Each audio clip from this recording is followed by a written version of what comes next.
Well, managing editor of Signal Cleveland, Mark Naymik is back tonight to talk about, for one thing, when we could potentially see results tonight, which everybody's waiting for. Mark, good evening to you. Good to see you as always. Happy Election Day for you. Thank you. We talked about voter turnout earlier. Let's stick with the U.S. Senate race here in Ohio.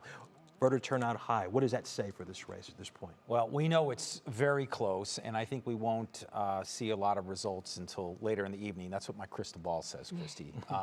But I think turnout is going to be a big issue for the Democrats, because generally in the past they used to, if they could count on 60% of that early vote, that's the first things tabulated, Democrats would do pretty well.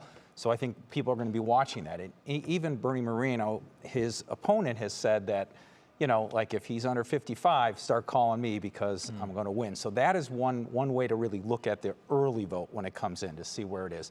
But things are a little bit different this year with shifts in some of that early in-person voting. Okay, so Bernie Moreno, of course, this is his first time, well, not his first time running, but he is a businessman by trade. Are people ready for a change like that? Well, he is a first-time candidate. You are correct. In the general election, he had run in the primaries before. Sherrod Brown has been 3 terms in the office and largely a lifelong career in politics. So that has been a key message of Bernie Moreno, is to say that it's time for a change. But to answer your question, we've not seen that before. So voters hadn't been ready because Sherrod's been reelected twice already. So this with more than 50% of the vote, as Lydia pointed out. Yeah. Interesting thing going on this year, of course. This is a presidential year, of course, and Sherrod Brown has not had to run in a presidential year of late, where you've got a Republican on the ticket in what has become a very red state, so that's interesting as well. You talked about the timetable here. You told me earlier that last time it would have been 2020, right? 2022 in the Vance-Ryan race. We got results around 11 o'clock that night. And that was a 6-point difference over Democrat Tim Ryan. I would expect this race to be closer than that, which could mean that pushes it a little bit further out. And in a presidential election, you get more voters on both sides. And we are seeing a bigger push in rural counties, which are key because that's partly where Sherrod has been also campaigning, but that is a Republican stronghold, and they've had a stronger by-mail voting, which is really a shift. We've traditionally, Democrats have relied on that, and there'll be some key counties to watch when those first results come in. So Bernie Moreno had the endorsement of Donald Trump this time around.